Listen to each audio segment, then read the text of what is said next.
Hey guys, welcome to the live stream. We got a fun special one today. This is going to be awesome. I'm really excited about this. We got our guest backstage right now. I'm going to bring up Sanjay just a second right here, and then he'll help introduce them. And we're just going to have some fun today, guys, with some new members and learn about a couple new people who are, obviously in the app and what they're doing and what's going on, and talk about Veve and everything. And then we got another guest coming on a little bit later. Lori, Queen Veve, she's going to talk about the initiative she's doing, the fundraising, which is really amazing as well. But let's first get Mr. MC1 back on the channel just really quickly before we invite our guests up. How you doing?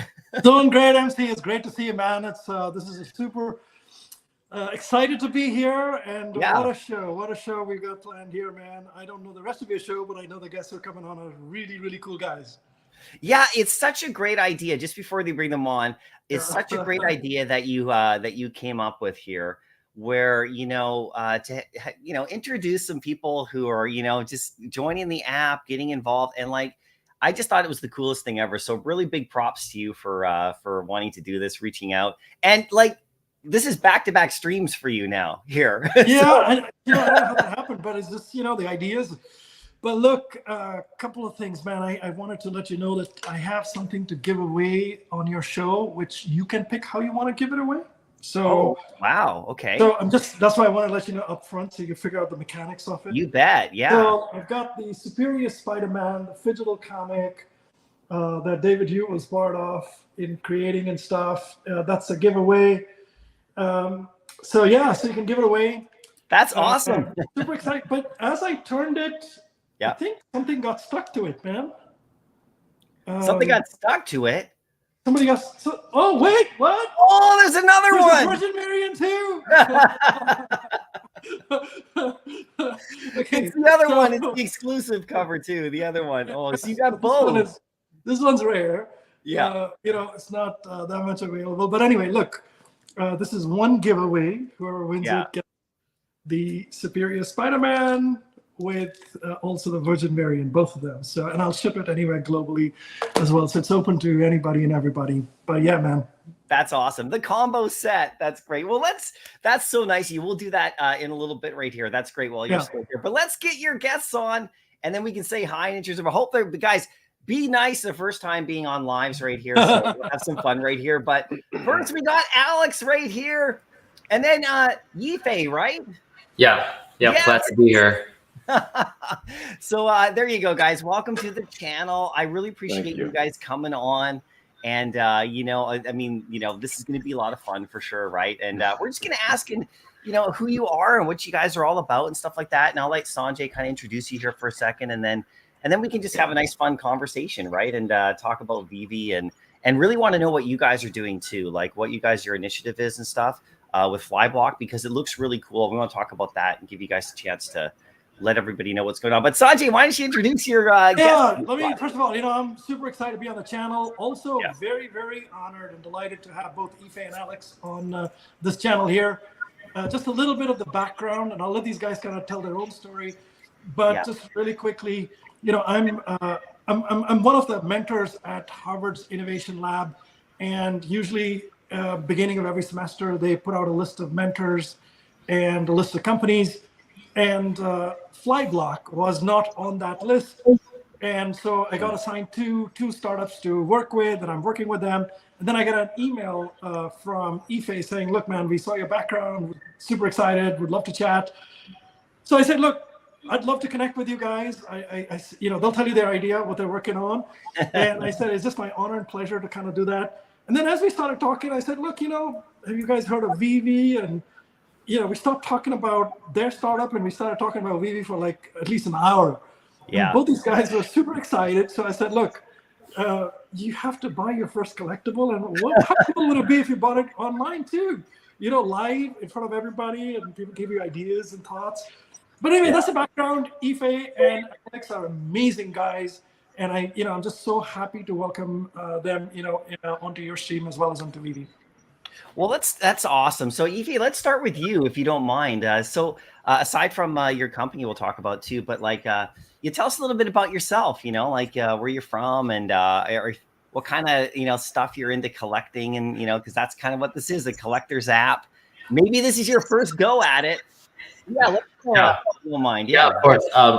First of all, thank you for having Alex and I on the show, and great to see you, Mr. MC1 here.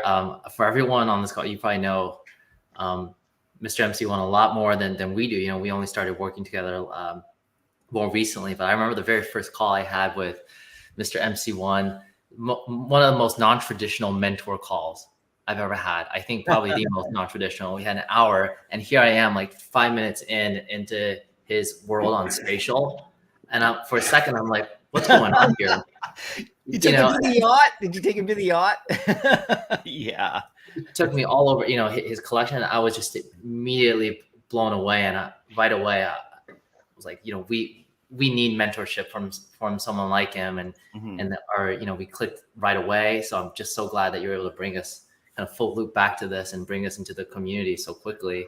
Yeah, I mean, I've my work back professionally. I've worked mostly in the ed tech space. Was a product manager in an ed tech company that did really well. I more recently started to get involved with blockchain education, and that, long story short, led us to FLYBLOC. I think part of this the show, focusing on collectibles. I was talking with Alex about this. It just reminds us of this childlike curiosity that we had, growing up, and as adults trying to kindle that energy, that spirit. And I can say, like, I've doing FLYBLOC, there's the piece of it that's the business, but also like the fun of exploring, the fun of learning is fun for me. And it reminds me of the kind of experience that I enjoyed when I was a kid.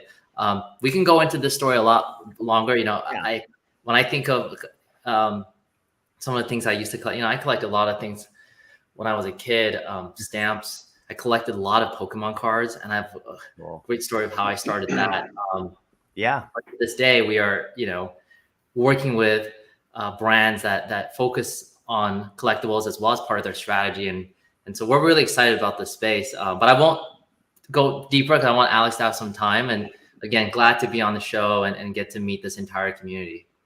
That's awesome. Yeah, we're going to ask you about that Pokemon story because we're all psychos here for Pokemon.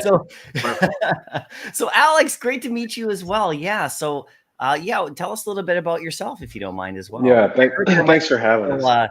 There might be a little sports involved there. Yeah, there's a little bit. And I think we have to get back to the Pokemon story. That's a great story. Yeah. But I don't want to pass over Mr. MC1's his passion for not only the collectible space, but blockchain and sort of then the connection to what we're doing through gamification, and also the passion that Ife and I have for that, and how, like Ife described it, as kids, you collect and you game and you do all these things, and as you get older, it's just kind of a blessing that we've kind of found this path and this project where we get to combine all those things in a business model and have a great time doing it. My background, yes, I came out of college early, played professional baseball. Wow. Healthy professional baseball for about 4 years. 4 years of that, following that, was injured here and there, in and out of different leagues, which led me into finance. Went back, got my MBA, and then really have a passion for startup finance, startup consulting, started investing. And Ife and I met through an education project, blockchain education project that he and I really connected, really enjoyed working together, and we really kind of focused and evolved towards what we're working on now, which it's been a lot of fun and been great working with Ife, and now meeting a lot of great people like Mr. MC1, and now sitting on a live stream with you. It's been wonderful. That is absolutely awesome. I can't believe it. Pro athlete. I love that. That's like, I'm a huge sports guy, right? So that just I'd love to just pick your brain about all that stuff. Like, as time goes on, as we know each other, because man, there's so many great stories you guys must have for sure. Here's the your Twitter page. I thought I'd just bring it up right here. FLYBLOC, right? So do you want to talk, Ife, just a little bit about that, about what this is, and then you guys can just to kind of give people an idea of what you guys are talking about, right? And then Sanjay, jump in any time with why you got involved, because it sounds like you guys are doing some cool stuff. Yeah, I'm happy to. Yeah. So we, part of this is I think we're at a pivotal time right now where there's a lot of disruption happening. So many different industries and sectors. Lines are becoming blurrier between games, between e-commerce, between all the sectors that you can think of where we kind of spend our day-to-day, operating in. This FLYBLOC is really our first attempt to try to work in these gray areas where these sectors start to collide. And we see there's opportunity where gaming, where e-commerce, where online shopping, where consumer engagement are all coming together, right? It's not just in operating their silos. So for us, at the heart of what FLYBLOC is trying to do is we want to make shopping feel fun and exciting, not like a task. And we think there's a lot of opportunity to bring in gamified aspects to leverage the power of blockchain to do that. And we want to explore that. We think there's massive opportunity, and it's shown to us through the gaming world. And we also know that community is very powerful, and the gaming community, as well as all these digital communities that come out of other places as well, including Veve, just shows what happens when you can find something that people are passionate about and then find a way to bring those passions into people's daily purchases and make those purchases seem fun. So that's the quest that we're on. We're excited about what we're doing, and it's all powered by blockchain, which is exciting for us because we don't see any other way to do this work well without Web3 being part of our long-term roadmap. Yeah, wow, that's pretty awesome. This is the site right here, right, that people can go to? Yeah. I hope I got the right one up on screen. No, you're right. Yeah, right from your Twitter profile, your X page right here. That is awesome as well. We've been doing different like Web3 hackathons, and fortunately, like we've been winning like each, with this idea, and it's validation for us. It's not about the monetary side. Is just getting to talk to other enthusiasts about what we're doing, their immediate response. And talking to people like us and younger folks as well, like, in college, who are the next generation of people who are going to have some disposable income, going to start buying. And we're excited to kind of get to learn their purchase behavior and what they like to do as well. That is awesome. Sanjay, what are your thoughts about this? How did you guys actually meet? At the beginning, right? But yeah, just literally we met through Harvard. Right. So I'm one of the mentors there, and Ife is, he sort of put his company out there and to be a part of the Harvard's Innovation Lab. So that's how we connected. But listen, I'll tell you something. I can't agree more with both Alex and Ife here. I've been around the Harvard ecosystem now for about a year, and I've seen about 150-ish startups, one pagers on 150 startups at Harvard and what's coming through them. And you'd be surprised to hear the number of startups and young, smart as a whip founders and co-founders who are chasing down things on the blockchain. There's another company that I've mentored, which is called Kira. Kira is doing payments on the blockchain. They just recently got accepted into an accelerator with MoneyGram and Stellar. So, when you look at that ecosystem and you look at, that broad range of companies, within those companies, there's, a handful that excite me the most. And FLYBLOC is one of those companies that excites me the most. So, it just really is an honor and pleasure to kind of work with these guys and kind of help, as they refine their strategy, as they build and develop, and as they commercialize and take this technology and this whole idea broader. It's just going to be a lot of fun, and they're super excited. I know they're probably doing some things in stealth here they can't talk about. But and I don't want to give away anything by mistake here either. Super excited. And that's pretty much all I can share on that front. But, I think these guys are genuinely excited about Veve, the whole that concept of spatial. I took them to spatial and I said, Veveverse is going to be better than this. Then I showed them all my collectibles and my stuff in spatial. And I said, well, now imagine all of these things in the middle of your room and 3-dimensional and animated and this, that, and the other. And then these guys are like super excited. Then I was like, what if we could put accessories on it and commerce and, selling actual merch using Web3 and Web2, and how do you onboard people from Web2 into Web3 into some, like a 2D environment on the web page to like a 3D environment. Yeah. So these guys were super excited, and we're like, here we are, man. That's what happened. So, but listen, I want you to go through both their backgrounds, a little bit more about their collecting. Yeah, of course. Ife's background with his Pokemon cards is a good story too. So. Yeah, that's what I really want to hear too. I want to hear a little bit about that. If you don't mind. Yeah, we'd love to hear that, because there's a lot of Pokemon speculation in the space that we're in, that we're talking about here too, as I'm sure as I'm sure you guys have talked about, right? And on the Veve community, I mean, there's a lot of big collectors for sure, right? That at some point we're hoping that Pokemon makes that jump. And if they come to the platform here, or if they just come into the space in general, people are going to really love it. So yeah, let's hear that story, and whatever else you want to share about your background with collecting. Yeah.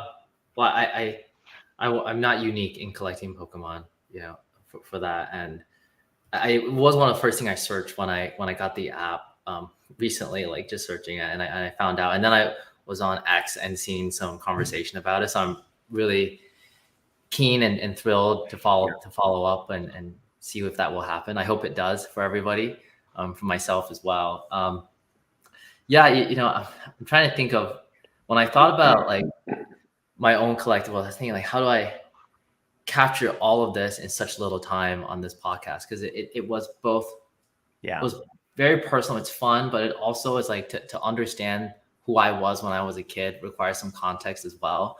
Sure. I guess I want to start a bit with like what I was like when this was like circa when I was like 10 years old, 11 years old. I was living with my mom at the time, and it was just my mom and I, and she was like blue collar job.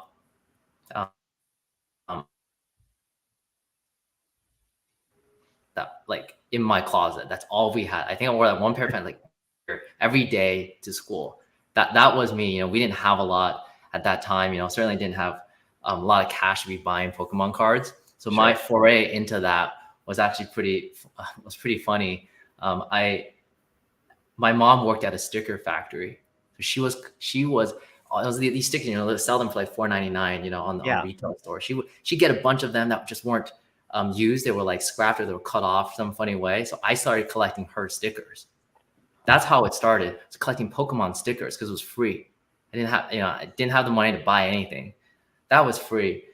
And then my mom gave me a little bit of money to buy like my first little pack of Pokemon cards. It was like just a couple of dollars. And in that pack, there was, I think it was like a dark Alakazam, or one of the more evolved versions of I think Abra, or evolved version. It was holographic. It was really cool. And I had it, and it was a holographic. I was like, this is really cool. And I was at the store, and somebody heard me say that this is really cool. And this person came up to me, and this person said, hey, I will give you this whole book of cards for that card. No way. Yeah. When I had that offer, obviously I'm like stupid as like, I was like, oh, okay. So you giving me like 100 cards for one, it's like kind of kids were learning fractions. Like, would you rather have one big piece of chocolate or 50 tiny little pieces? Like, oh, I'll take the 50 tiny little, because there's 50 or more. So stupid as I was, I took that. I didn't know the value of my card, but I got all these cards in return. And then from that, I basically started collecting more. I started trading, and I started also selling. So I took those stickers that my mom had. I would put them on one of those like big mechanical pencils. So I put the Pokemon sticker on a pencil, and I took different cards and I bundled them together, and I sold it to other kids at recess for their cards, and and for cash, and used the cash to buy more cards.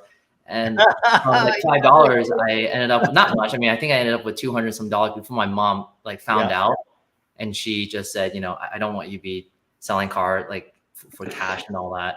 But that was, and I love that whole experience, during that time. And if I'm back on the show again, I'll post this online. We just didn't have the money to start, and I would just draw Pokemon, like draw my own cards. Sometimes I cut it out because I couldn't buy them.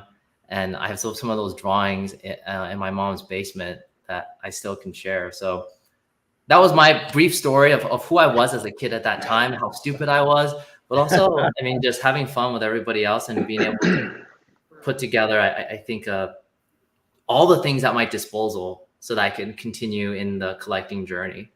Yeah. That's awesome. That's a great story, man. Alex, before we get, I have, by the way, that rings true for me too. I have very similar experiences. Alex, just before we ask you as well, I want to add another person here that I invited today, who's a really big, prominent member of the VV community. She wanted to say hi as well. And then she's got some stuff that we want to talk about as well. You know, once with your guys' journey and stuff. This is Queen Lori. There she is right there. Hi guys, welcome. Hi Lori. How's it going? Hi Sanjay. This is so great to see the perspective from you guys. Really enjoying this, but please, I want to hear the story. Yeah, thanks for joining. Lori, one thing is we should introduce Ife to Al at some point in time, and show him some of Ife's Pokemon knockoff drawings that he did as a kid. Okay, maybe. That's pretty cool though. That's pretty cool that you made your own and you still have them. That's even, that's really cool to think about that. Yeah, for sure. That's awesome. So Alex, with the pro baseball, were you a baseball card collector? You had. I was right. So a little bit about me as a kid. We grew up in Eastern North Carolina. If you grew up in the Southeast in the 90s, you were a Braves fan. And I have two older brothers. Me and my middle brother were very close. He was very athletic, and we just were obsessed with baseball, obsessed with the Atlanta Braves, and that whole obsession just led into he and I collecting baseball cards. To the extent that we have thousands, and they're all still sitting at my parents' house. And through Mr. MC1's passion, I've been motivated to go back through them now. Hopefully next week during Thanksgiving, when we're down with my family visiting, I'd love to get back into them and see what's there, because I'm sure there's some special things within that collection. But yeah, we collected, I mean, all the way up until probably middle school, high school, where we, then you shift as you get older away from that stuff. And my brother and I just have this enormous collection of baseball cards that I really just, I'm kind of dying to go back through as soon as I can. The other thing I collected as a kid that my dad still has under his bed, it's a huge, he has multiple shoe boxes of golf balls that have any type of logo on them, like the company print or anything. Like, there's all kinds of like fascinating ones that my mom traveled a lot when we were kids working, and she would buy. She'd see, like, I have in my mind, I can remember this Philadelphia Phillies golf ball that was painted like a baseball, and it's like one of the ones that I can remember distinctly what it looks like. And my dad again still, because we would collect them together. He'd find them while he was playing or while I was out playing, and he still has them all in the shoe boxes, all under his bed. That's awesome. So I think next week during our family gathering, I'm gonna be going through baseball cards and these golf balls, is just kind of reminisce and see what's there. That's amazing. Well, you just brought up a terrible memory for me, because I was a Pirates fan, and I will never forget the name Francisco Cabrera. Do you know what he did? He might have been right, when I was just becoming a Braves fan, because that sounds like the 91 team, right? Crushed the Pirates World Series dreams. Like, they were so close, and he, so I remember the Braves as well, watching them, and they were amazing. So I've seen the highlights of that many times. Are you still a Pirates fan to this day? As much as you could be a Pirates fan, I mean, I mean, when you just have a team like ours that just flat out doesn't spend money, and we can never compete with the kind of salary caps. I mean, yes, I'll always be a Pittsburgh fan, but my expectations are so, so it's tough. It's really tough to be It's funny. There's a lot of Pirates fans that have migrated. I'm in Chapel Hill, North Carolina. There's a lot of Pirates fans. Okay. A lot of people from Pittsburgh that have migrated to this area. Yeah. It's all Steelers I lived fans. there. I lived in Cary, North perfect. Carolina. I'm right down the road in Chapel Hill. So I was only asking. I'm a very close friend of mine finished his career with the Pirates a couple years ago, and it was kind of the same way, right? It was, everyone knows this is not a secret. They No, refuse to spend money, and you can't compete. So we just can't. So yeah. So yeah, that just brought back memories of us getting crushed, by the Braves in the '90s, and it hit me a little bit there, but that's okay. That's okay. Up in Canada, we had the opposite experience because of the Braves and the Blue Jays, right? Yeah, I believe it was '92, right? They played, so yeah, and we snuck one out there. As all of Canada was pretty excited to be included because I live on the west coast of Canada, and it's big baseball country here. We have like a lot of players that come through, and because the climate here is actually really quite mild, right? So we have a lot of that. And so the whole country kind of got behind the Blue Jays at that time. So I remember that series vividly, right? I remember the Braves being how good they were for all those years. And that was and sorry about the Pirates, Lori. I love their uniforms. Why does everybody from Pittsburgh we had like Barry Bonds, we had Bobby Bonilla, we had RJ Reynolds, we had Sid Bream. Like it was our last best shot, and it got crushed by the Braves. But it's tough. Everybody from Pittsburgh has to have that black gold and trim the colors, all the sports teams need to have that same combo, which is great, right? This is pretty cool. So well, we have Steelers and Penguins, which that absolutely helps balance out my loser, our baseball loser team, so we got the rings and we got the trophies. So that does actually help. They know what championship feels like. Yeah. Yeah. Well, that's why I don't want to go too far off on like I'm a hockey fan because I'm in Canada, right? My hockey team, my local one, the Canucks are #1 right now next to the Bruins, which is great. But I'm also a Laker and Yankee fan. So we've never won the championship for hockey up here. So you got to balance it out, right? Otherwise it's all misery. You can't be good at everything, right? Yeah, I got to have my sports balances, But my Lakers fandom goes back to like the 80s though, right? So but yeah, Alex, did you get any of your cards signed by any players or any such thing, or graded? Yeah, that's what I was going to ask. For Alex, right? Are you talking to me? Yeah. Yeah. As a kid, the only ones I know that were signed, it's all the Braves. It's all like the mid-'90s Braves. So it's Chipper Jones, who actually, oddly enough, I crossed paths with him, played against him, grew up a childhood fan of him, played against him in 2012. And but like the signed cards I have a Tom Glavine rookie card.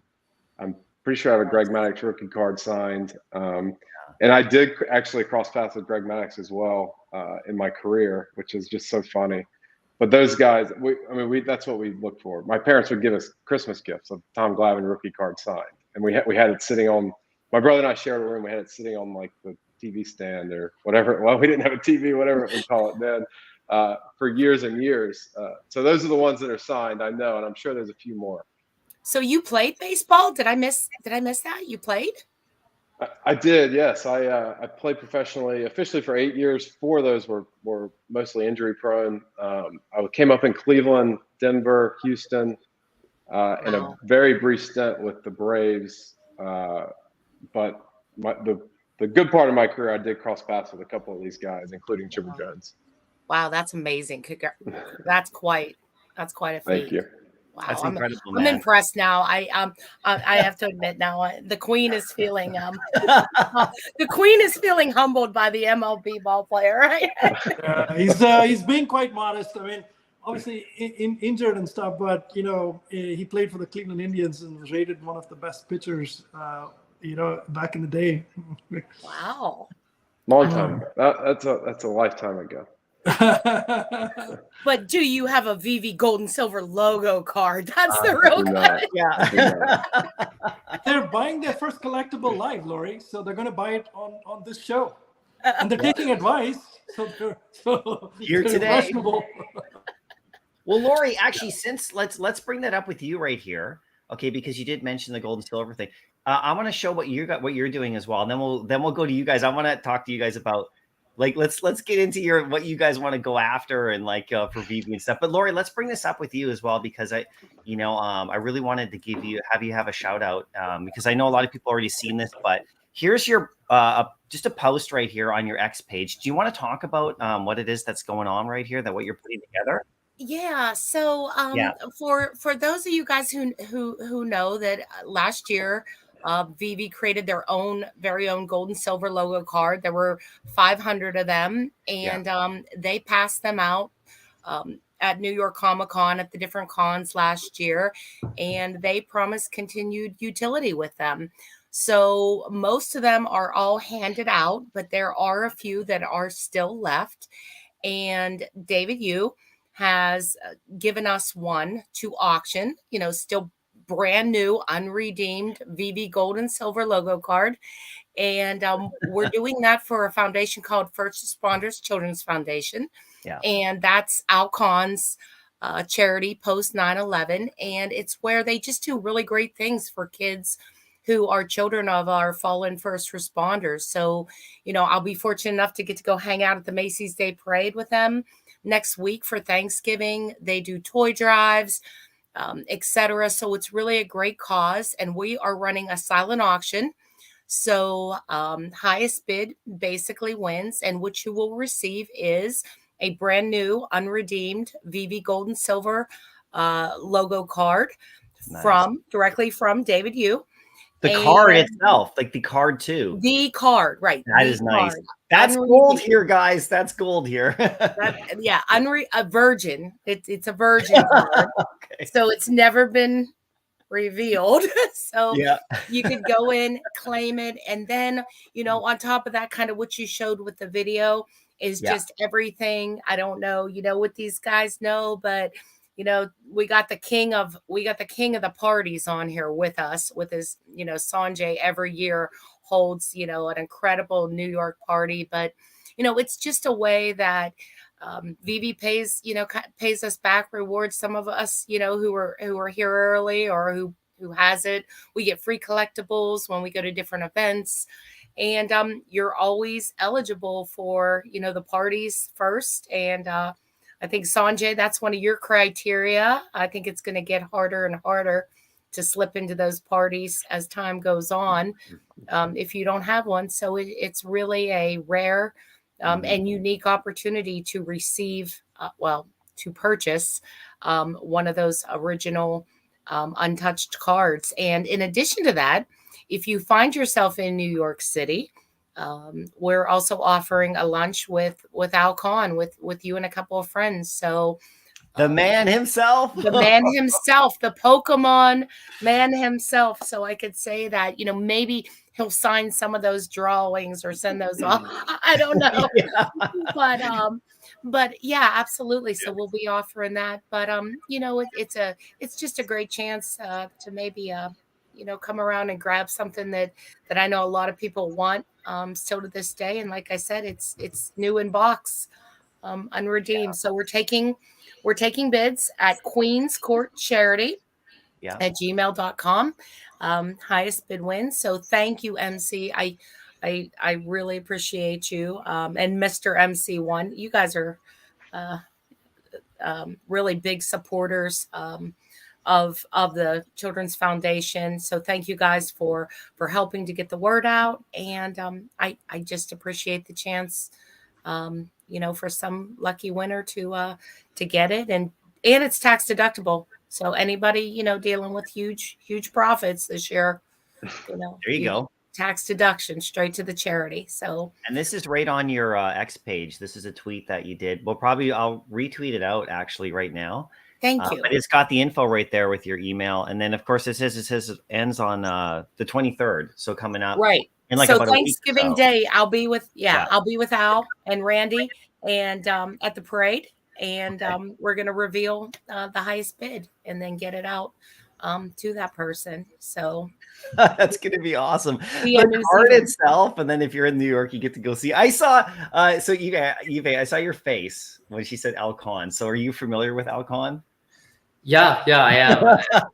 Maybe I need to sneak one of my drawings somewhere in this, or have some folks look at it, get an outside perspective. So that's amazing.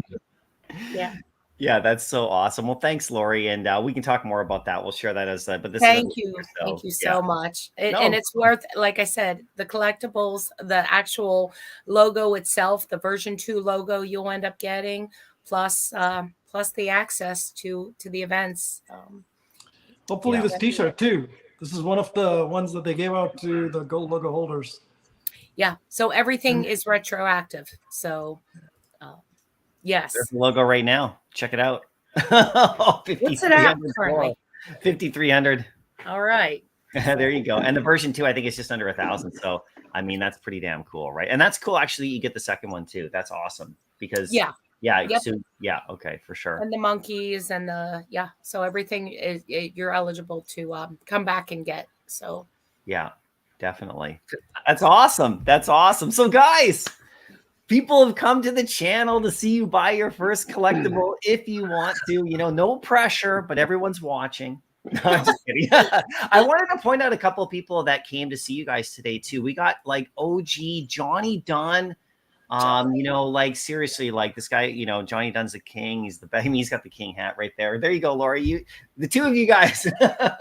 But he's like OG, obviously big YouTuber, historically on Veve as well, and just a huge member. He wanted to say hi and big respect. And then Dr. Strange, he's currently making awesome videos right now. So these are people you probably want to get to know, aside from all the great community members we got. Randy came in the chat right here. Randy Chavez, the original, one of the biggest and best and awesome supporters of Veve right from the start. So, and then we got lots of other people. Bob Sales is here. He's got a channel going. So a lot of people want to come out just to say hi. Mr. 41.8 is here as well.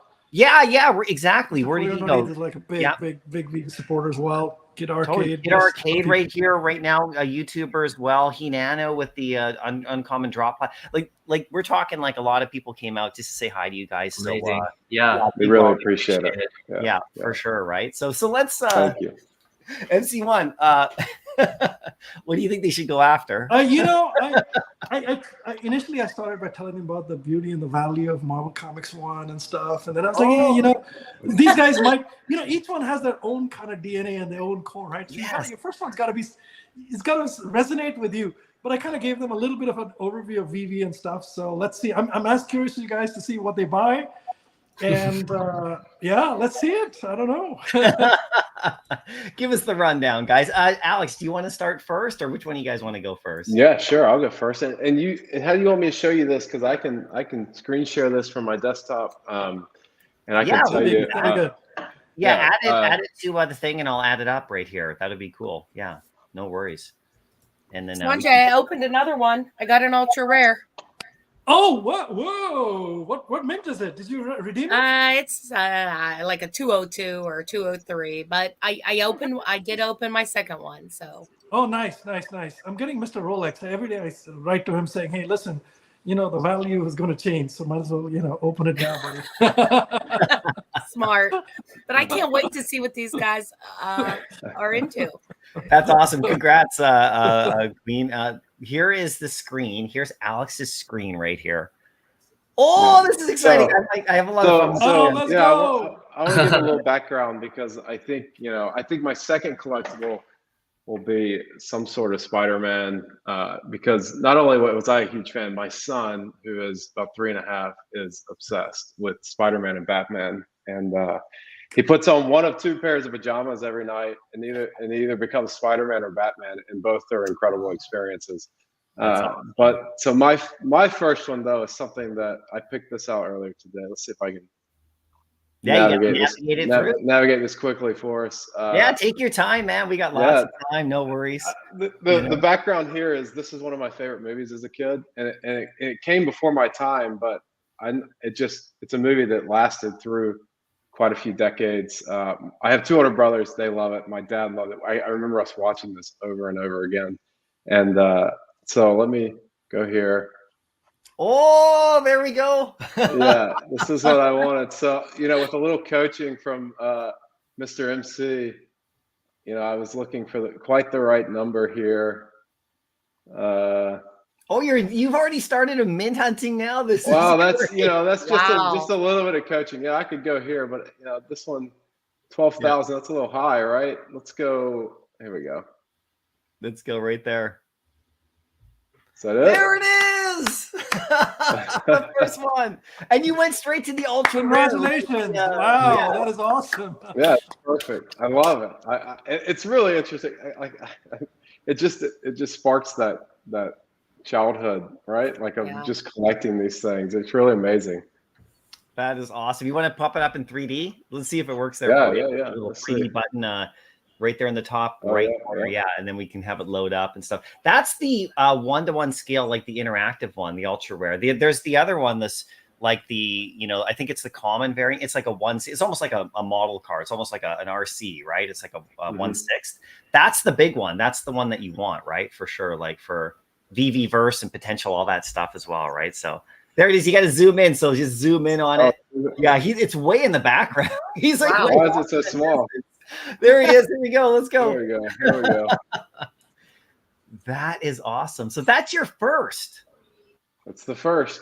Right, that is pretty cool. You got to take a picture in AR, on your app. Like open it up on your app later. Yeah. I'll get it on my app. Take a picture with your kid, sitting, opening the door or something like that. That'd be pretty cool. And then you can tweet it and stuff. Put it on X. That'd be pretty fun. And then Spider-Man 2, whichever one you get. And if you click the doors and stuff, like they all open up, and you can zoom right in and go like look right inside of it and everything. And then, of course, you probably know in AR you can take it out and you can drive it around, and it's pretty awesome. Cool. And the flex capacitor in there is all animated, and it's pretty damn cool, man. I'll have to get some coaching, but this is great. I was really excited about buying this. I almost bought it last night when I found it, but I waited. That must have been tough. Alex, can you put that in your garage with the AR and screenshot that? I will. Yeah, I'll do that. I'll make sure that I get that to everyone on X.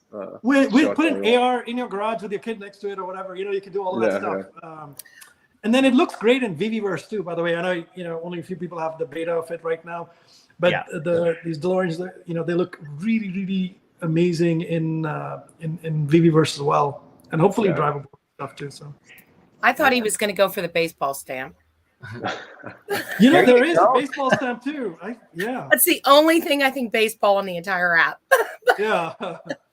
Well, there is talk about that too with the whole sports side of things, and of course, like I think it's the NFL PA that I think there's that. Remember, we've been that stuff can come, and I mean, if it's franchised, like with the pro sports teams, like with that's amazing. If it's just the players, like in some sort of really creative kind of crossover, so that would be amazing as well. So I'm just waiting for like sports to really show up here as well, for sure, right? So so that's great. So did you have any other second? You said Spider-Man was probably, or maybe your next one, or were you kind of battling, or did you go straight to I had some great suggestions from Twitter X, and it was either Batman or Spider-Man, but I think I'll buy those pretty quickly as well, especially the Spider-Man for my son. I think he would be obsessed with it if I showed it to him. Any type of animated or interactive, he's gonna love. Yeah, that's awesome. We got a request from Mountain right here. Go straight to Marvel Comics 1. Wait a minute. Was that Mr. MC that said that? Yeah, that's his second account, right? He's over there. Yeah. All right. So, Veve, it's your turn right here. What do you think? Okay. Now, I know you have your phone up right here, right? Yeah, I have my phone. Yeah, I can actually blow your screen up a little bit right here. That way, you'll be on a solo layout. Actually, here, let's do this. Let's add you to the stage right there. Let's give you that, and I think let's just blow up yours as a solo screen. You're by yourself now on screen, so all right. Okay. It might be a little dark. Is it? Can you see this here or? Yeah, I think so. Yeah. Right. And we can always look at it. I can bring up I can bring up the web app on screen after as well, right? To show it. But let's see this.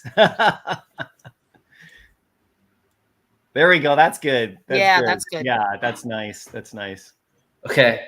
I think similar to Alex, I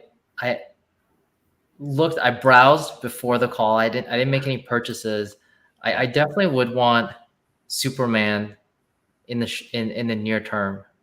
I grew up, so I was the English wasn't my first language. So before I started to learn how to read and write, I was a confused boy actually growing up because I barely learned Chinese, and then when I was 5, I had to learn English. I couldn't really speak in both languages for a while, so I started to draw Superman comics, and instead of like I didn't know how to write, so I would just do squiggly lines. Yeah. You know, make my book, staple them together, draw a different piece. So I would like that. But for this one, I was looking at let me type this here. I was looking at, oh boy, it's like if they know that I'm typing, would they change the price? I guess. Yeah, like buying an airline ticket, right? Yeah. Yeah, just go for it. Don't worry about it. Oh, like whoever would be selling it, right? For sure. I think he's frozen for a second right here. It happened a little bit earlier, so we'll just give him a second, and there we go. I think you're back now. You were frozen for a second. Okay. Could you? You're good am now. I okay now? Yeah, you're good Yeah. now. Yeah. So I was looking at. I looked at this one. Actually, let me see. Which one's that you're looking at? The Addams Family portrait. Oh, the secret rare. Yeah, I was looking at this one. Yeah. Because I grew up watching the black and white version of this show, you know, from like I think the 60s. Yeah. And I saw Wednesday and I love that. So I think one of these, and Alex, did you, so these are this is the mint, right? These hashtags, the £. Yeah. So those ones are like the number each one gets individually. And generally speaking, you know, in the VV, like as Alex showed you there, in the VV market, people seem to, you know, add more value to the lower the number, like the closest, like, and closest to the lowest mint that's available, right? Because VV holds a few back, and then there's like, you know, on this particular one, I'm not exactly sure what the lowest mint number would be on it, but the lower, you know, that's kind of, but generally speaking, unless you're going to go like really, really low, it's usually they're pretty close in value, right? And if there's a special number that is a date or, you know, it actually, or lines up with like, say, the original release, there it is. He's doing it. Holy, that was the lowest one. That was the lowest one. That's the lowest mint number. I couldn't find. I couldn't find a 40 on here. Yeah, what's the number? Yeah. This was What's the the lowest mint one. Edition. Yeah. It should be a mint number, right? FE 41. Oh, 41! His first collectible is a 41 mint. Wait, this one is higher. Oh, 77 is higher. You're a legend. Very first collectible is a 41. That is incredible. Watch out, Mr. 41. Did I do it right? Where do I know that I did it right? That I bought this? So hit your collection, which is the second one there, and then it should pop up as first as it reloads. Yeah, it should pop up right there. Yeah. Yeah. Just There click you on go. that. Oh, there it is. And you can see it. Yeah. Oh, fantastic. The 41! Oh my gosh. And you did buy the 41, correct? There was the lowest number on that list. Yeah, because why are there? Maybe I should check. Are there ones or twos? I didn't see any. No, there's no ones or twos. All the collectibles, with the exception of some really earlier ones, VV holds back the first 40. Okay. With a few exceptions. That's the oh my god! Look at this. This is crazy. Look, it's like in. Hold on, let me get this on. Oh, you look got at my AR, yeah. That one's cool because it's got like the spider in there. It's got like the background. I think there's lightning animated. I mean, it's pretty awesome. Yeah. Sorry, I'm like trying to wave the. I had it on my floor. Anyways, I could probably play for this for a while, so I won't keep you all waiting on. No, we're good. It's really cool. I just. There's VV themselves coming in to welcome you to the fam with the 41. Look at that. There's VV Oh, themselves. VV themselves are here, man. That is amazing. Okay. I'm gonna play with this some more, but I was trying to hang this on my wall and take a picture of it, but. Oh, you should. Yeah. When you get a chance. That is awesome. Look, here we go, Mr. 41. Yeah, Mr. 41. Okay, so Laura, you're saying like this is the first. It's the lowest one that Yeah. you So could get. except Okay. for early on, like some of the really early collectibles Yeah. where I mean, like the early ones, you didn't see pretty much under a 15, 16 mint. And that now they hold back the first 40 for all of the collectible drops. Now, there has been an exception to that recently with our Iron Man Digital, Okay. where every number was available, but that's pretty much the only one in modern times that has anything released to the public below number 41. So number 41 is 99% of the time the first released to us, the public, Okay. that you can get. So Yeah, yeah. that's amazing. I looked around. The lower. I didn't see any ones and twos. That was my first like. Oh, Yeah. well, I would assume like everyone that they're not available, but No. I didn't know this. So this is great. And some of them, I think there aren't. Some numbers are special, right? Well, like That- 1977 is a big year for Star Wars. So, like, if you get a 1977 comic, people are going to put more value, you know, on different mint numbers. And then some people just make mint numbers up that they think are special. You know, they're like, well, that was Spider-Man's cousin's birthday, so it's worth 20 grand. So Okay, that's great. Yeah, But- I this is wonderful. I mean, I'm gonna play with this a lot more. So thank you all for Oh the my God, guidance. the sound on this thing. I'm sorry, I don't know if you guys could hear that, but there you go, right there, man. You see the spider up there walking around, Oh, that is so cool. and the shine is of it cool. right here in the background. It's got fully sound with all the music and everything. It's the lightning back there. So who made this then, or where? How was this created, and how did it get on Veve? Yeah, so they probably worked with you know, MGM and like, you know, with their development team to put the, you know, to actually build this out, like the 3D collectible.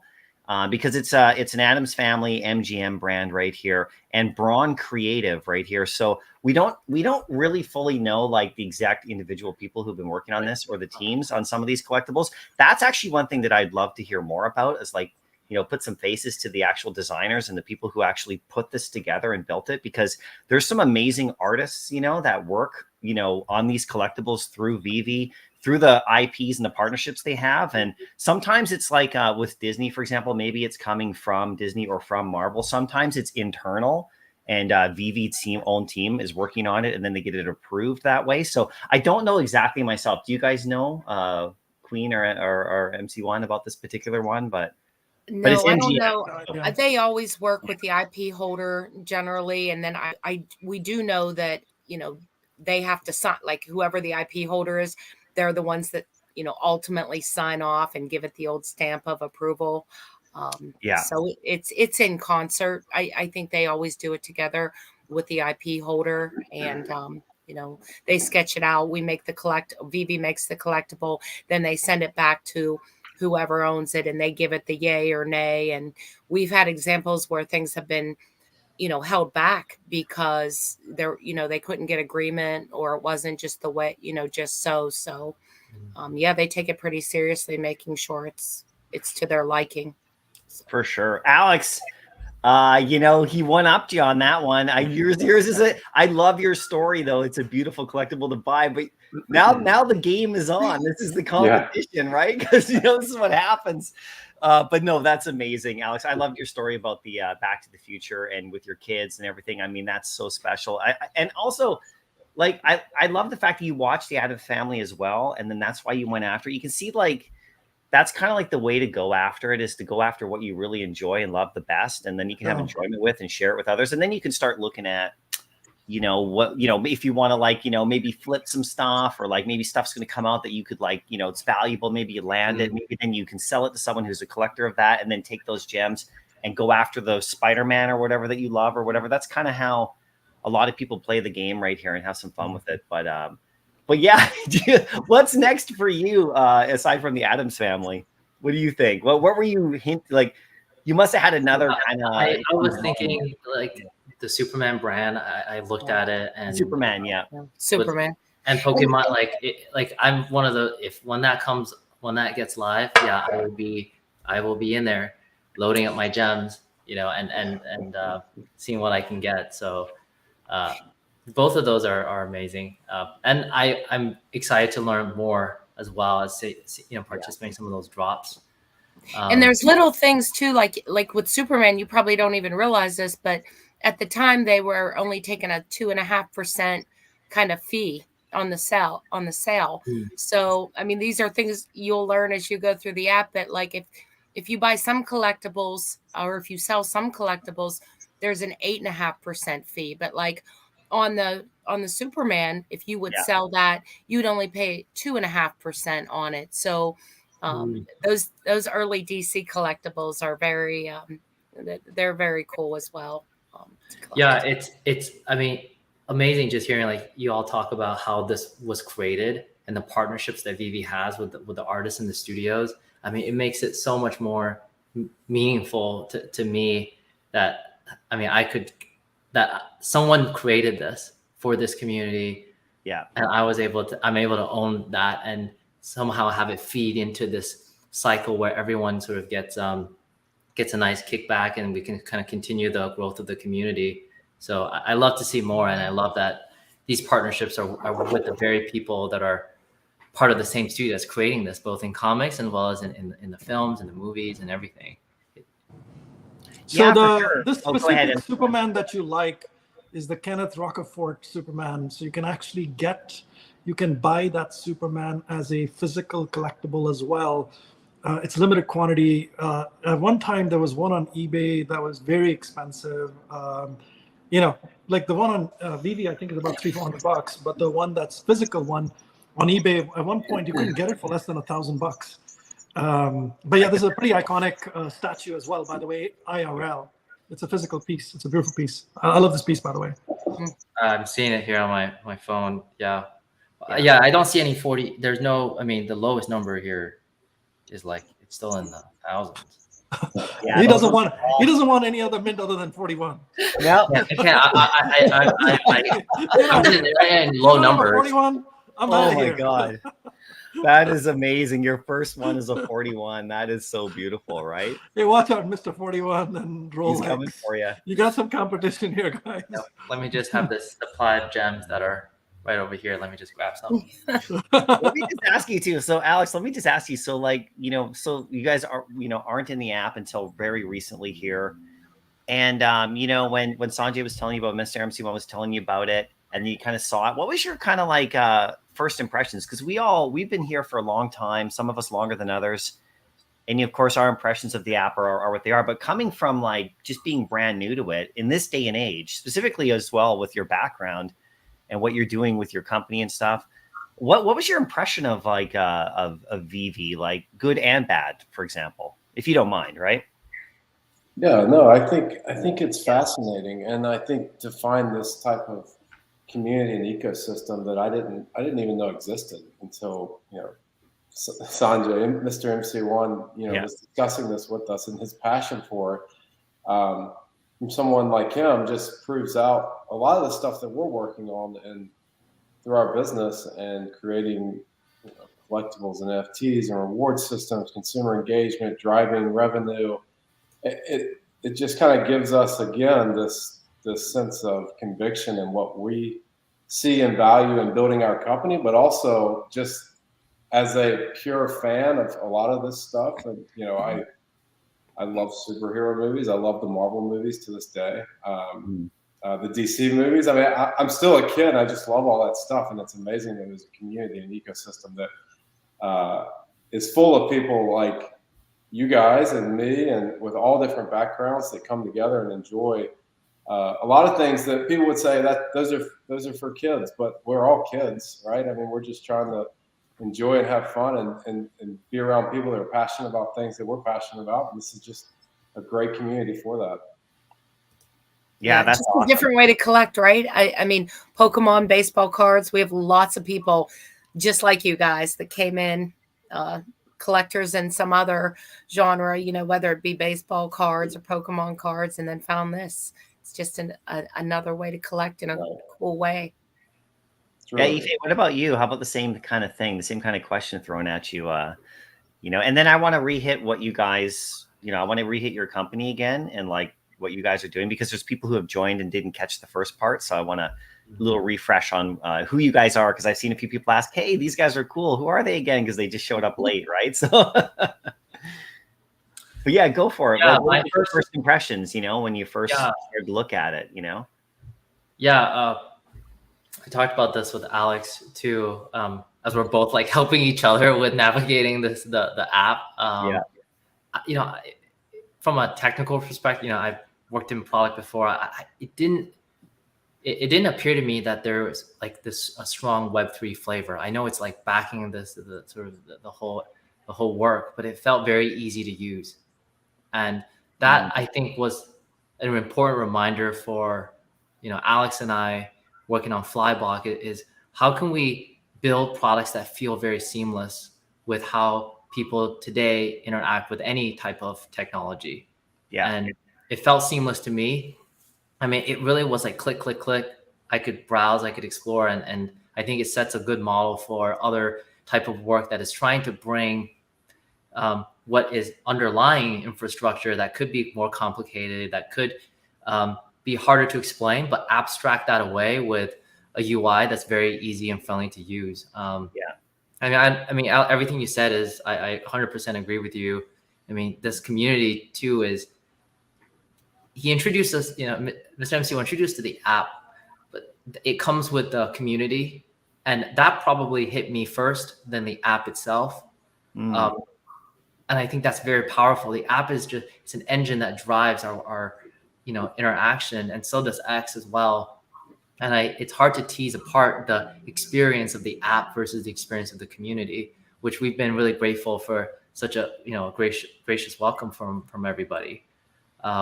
So I'm excited for it. I mean, it's a great experience. Like just now, like I didn't even know what I was like doing, trying to put this thing via. It just popped up, said I could do it, and I saw it in my living room. So I liked it, and really looking forward to the power of the community sort of driving more usage and more sharing of ideas, and hopefully more partnerships to come.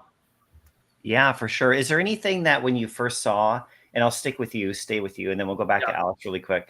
Is there anything that you kind of like at the beginning saw that maybe like you were a little bit confused about, or maybe needed a bit of assistance with? It's just because we've been in here so long, everything is so normal for us. But if you're seeing it for the first time, like maybe there was nothing, maybe it was super smooth, or maybe there was like a little, I'm not really sure. Good feedback, right? Crafts. Yeah.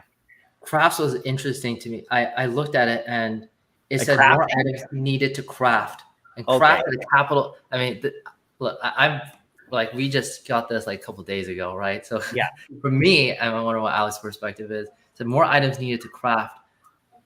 I was really intrigued by that. I'm not sure what it means, but you can explain to me. But I was very intrigued. Like, because it wasn't like a purchase with gems. I mean, I'm looking at it now. Yeah. So I would like some more information about what that means, and is that a different way of interacting with this particular item that is different than how I would interact with some of the other items that the one I just bought. Is there any spot there? So I'm guessing then you probably weren't able to kind of find that.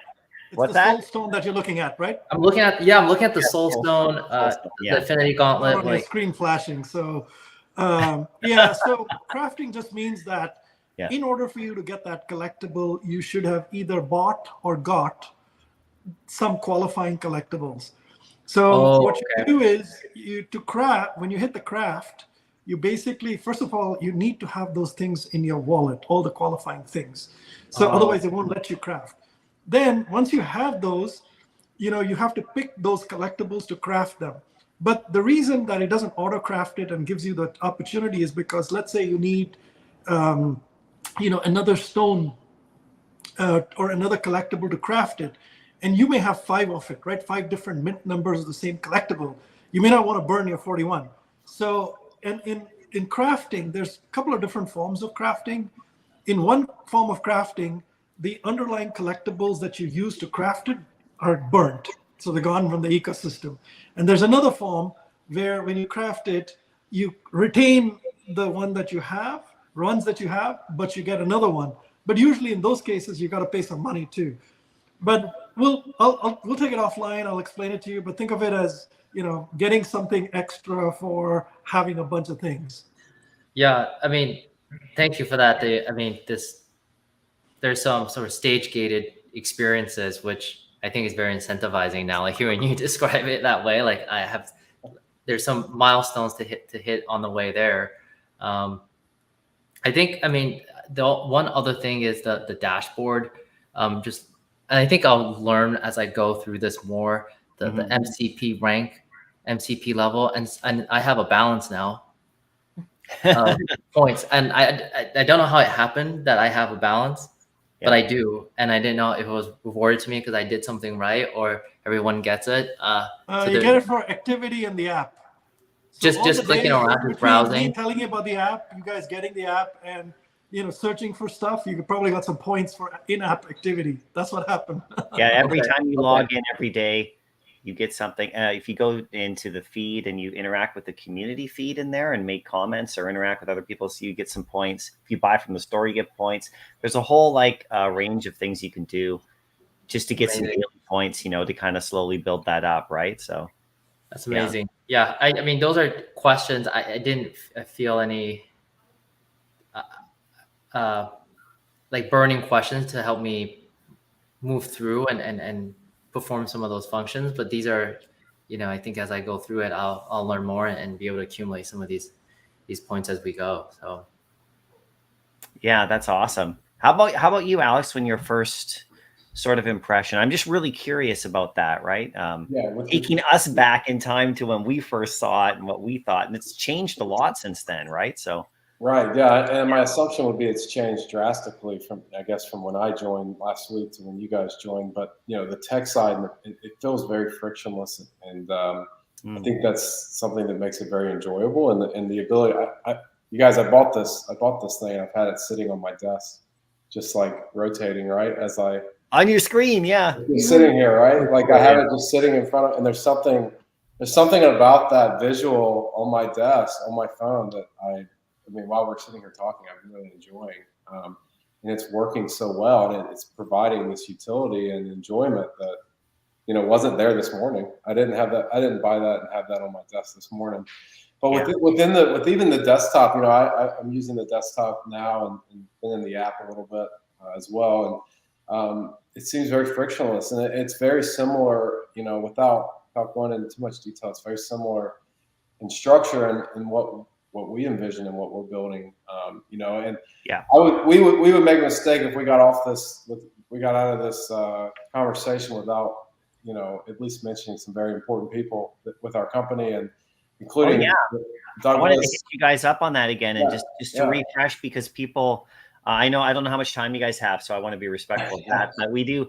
I brought your site back up again, and because we covered at the beginning, but a lot of people have joined since. So just go for it. Let us know what's going on. I appreciate that. You know, I'll let Ife give his spill on his ideas and where we're going. But you know, our team is the backbone of what we're doing. We think we're very diverse and we're very good at all the things that we bring to the table, including we have another outside of Mr. MC1. We have, you know, Jennifer Ma, who's a great brand advisor. We have Douglas Solomon on business development, who's been with us at the beginning. He's very experienced in the ed tech world and ed tech consulting. And then most importantly, is Brandon Wolf, who we've brought on very recently. He's an incredible CTO with a great background that we are so delighted to have. I mean, we can't tell you how happy we are that we have him joining us to help build our tech and you know, starting very recently and backtracking here, the tech that we are currently building and then moving to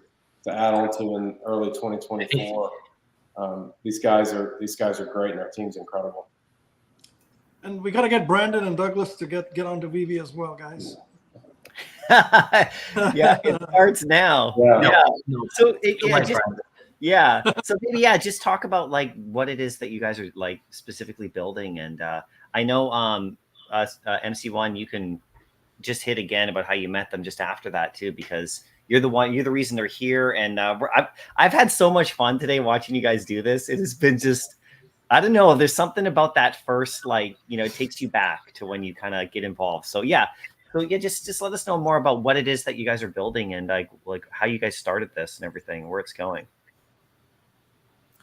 Yeah, I mean, real quick from last, just a second ago, you should get Brandon on. He's our CTO. He has like an arcade machine right behind him on all of our team calls. There's some 5,000 games loaded in his on the machine. So he's a huge important to our gaming understanding, and comes from the Web3 world. So we're very lucky to have him, and really fun guy. So I think he was on this call. Like, he might have been trolling me here and there. So you mean in the chat? He's in the chat. Yeah.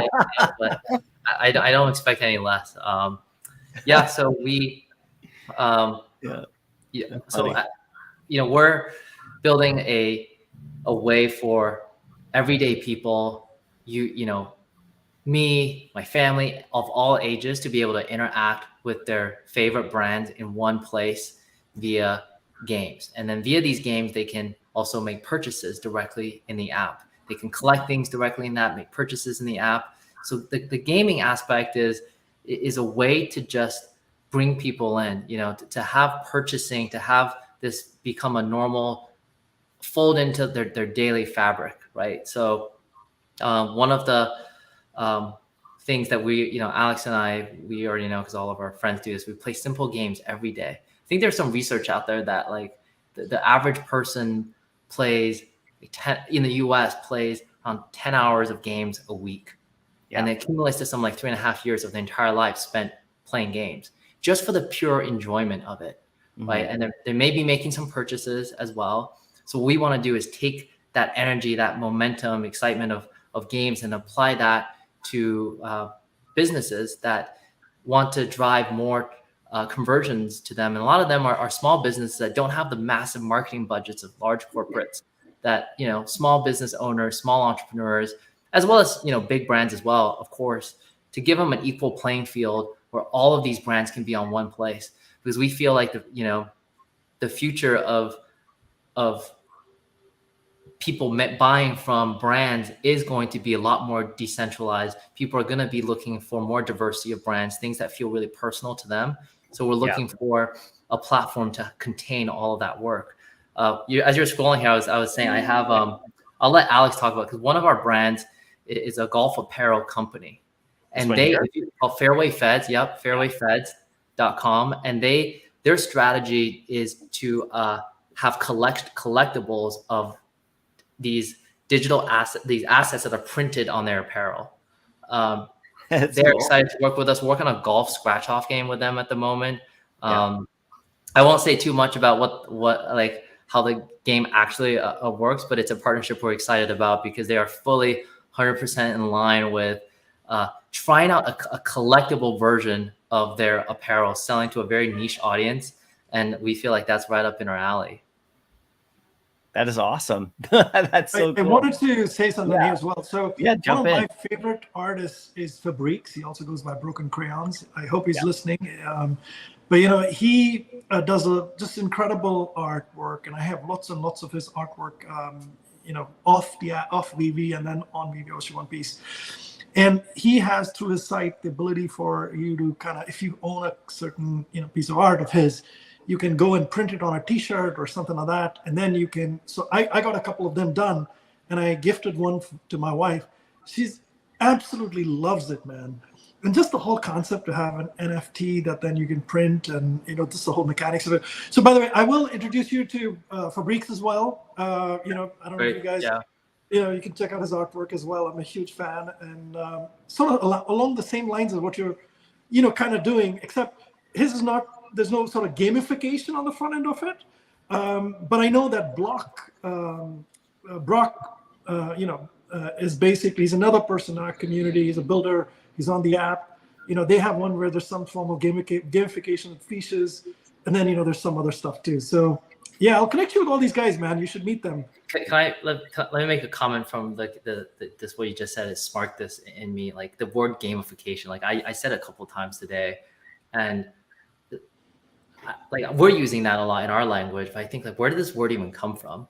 Gamification, right? It's, I think this is just my observation. You know, I'm really open to what everyone else thinks about this, that the games have been doing this for a long time.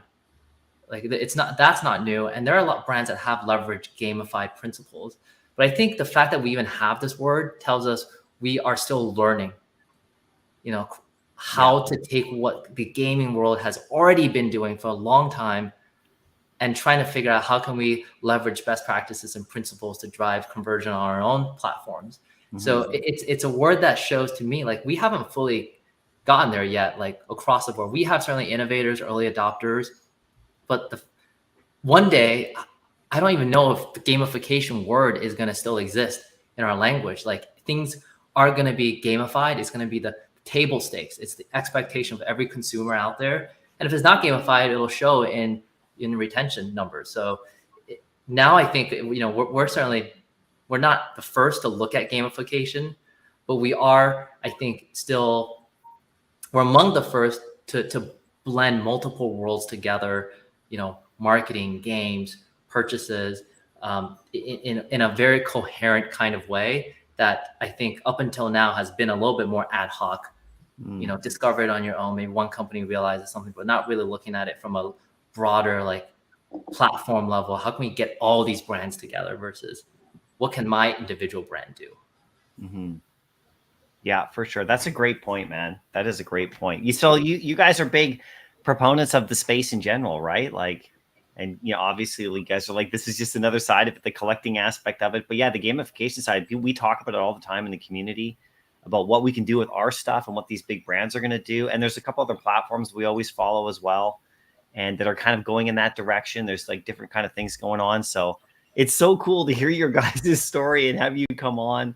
I don't want to take up a ton more of your time or anything. So, you know, Sanjay, MC1, any last words from you right here about this whole thing? And then Lori, I also want to do that too. And then yes, thank you for the reminder about the giveaway. This is going to be very simple in the chat, so we'll do that. While you're doing the last, your final wrap up thoughts, we'll do that giveaway in just a second here. But give us your final thoughts about this, if you guys don't mind. Yeah, start with you, MC1. First of all, you know, thank you very much to Aoife and Alex for joining. I'm obviously a huge fan and supporter of what they're trying to build in their company. And also, you know, it's a very exciting space. It's just, it's such a thrill to watch these guys. You know, after we had the conversation, both of them went back to stories of when they were young and what they collected. And that sort of brought back such a happy memory and a smile to these guys. And then they came back into the app, and obviously, you know, we've all seen what that kind of, you know, what these guys have experienced together live, right? Yeah. I mean, you can't fake it, right? You're live, you just can't fake it. There's no way to fake it. But anyway, that's that. And you know, MC, I want to say thank you very much to you for hosting. And you know, you're just an amazing content creator, very, very dear friend as well, and love your channel. So if anybody's watching, you know, make sure you hit subscribe and go to his Discord. He's one of the few guys who actually runs his Discord, you know, very actively. So do join his Discord and all that good stuff too. So thank you. And Queen Veve, you know, you just absolutely in love with what you guys do. And thank you very much for bringing Alcon to the Mr. MC1 party in New York. It's the start. There will be one every year. And it should be fun. Yeah, and I want to bring up what you talked about, what you're doing right now, Queen, as well. Just another hit on it. Just at your X page, people can go there and get in on this charity auction, right? So yes, silent auction, Queen's Court Charity, email.com. Please make sure, if you're interested, give us a bid, and maybe you'll be the lucky winner for a Veve logo, gold and silver logo card. So, but it was really great talking to you guys. It's always interesting to meet new users and kind of hear their perspective. So I enjoyed listening and also watching the purchases today. It was really exciting. So thank you guys for coming on and sharing that with us. That is awesome, guys. No, so I do have a gift for you guys as well. So I have my own NFT project that and Sanjay mentioned I have my own Discord for people who are members of my channel and stuff. So with those, you can win like comic books and like real world items and stuff, right? So I'm gonna, if you guys have a wallet address, you know, like DM me, I'll hook you up with my my own project. It's pretty fun for you guys. They're 3D. You'll get a zombie drop head. Wow. I call them drop heads. They're 3D fully, and so you can take them into spatial and take them to Sanjay's yacht if you want. They're not animated yet, but that's coming. But if you guys are cool with it, I'll send you one each, and then you'll get into my Discord if you want. And you with these, you'll get a spot. You get a chance to win like comics and real world collectibles and some other fun stuff as well, right? It's part of the fun, you know, and just kind of getting people into comic. I don't know if you guys have comic book collections or not, but I also have, these guys will get you in my sports rewards. So I do like, you know, sports memorabilia, like baseball cards, basketball, all that stuff, and figurines and collectibles. So you might win something, but I wanted to give you guys that for coming on. Amazing. Thank you. Thank you. Yeah, this has been an amazing experience. It's a really wonderful community, and this has been a lot of fun. Something I'll remember and really enjoy doing. So thank you for having us. Yeah, man, it's so great. I want to have you back on too. I want to hear more of your guys' stories and stuff for sure, right? And Lori and Mr. MC1, you guys get one of these too for coming on. So yeah, obviously I didn't want to like let that go, right? But Thank you. Thank you, MC.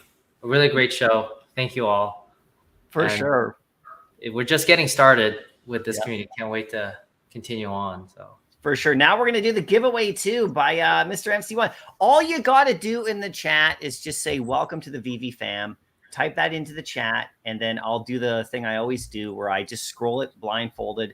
Whoever I land on is going to win, and then we'll hook you up with Mr. MC1 to get that sent to you through the DMs on X or on Instagram or however you want. So in the chat right now, just type in welcome to the VV fam, and we'll give you like 15 seconds to populate it. To get this award, you just need to make sure you can send me an address. You know, usually I can write whatever name. It doesn't matter. I can write all your Twitter names or whatever. So it doesn't matter. Just see, but you have to agree to give me some address that you can get it to.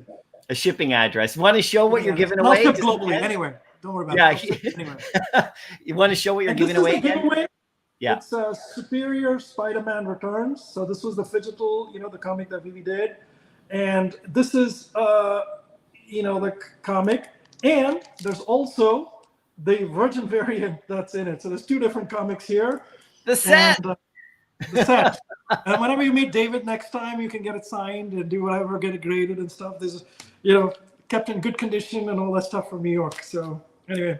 Awesome. Okay, this is very low tech, but this is the way we like to do it. I close my eyes. I scroll the chat with my mouse. I take my hands off. Whoever it lands on wins. That's as simple as it gets. Works really well, right? So here we go. Let's go. I'm going up. I'm scrolling down. I'm scrolling up and around, up and down. That's what I always do. So technical. This is so technical, man. Yeah. I know. This is a Web3 giveaway, you know? And I stopped right there. And who did I land on? I landed on Roman Z. Oh, congratulations, Roman.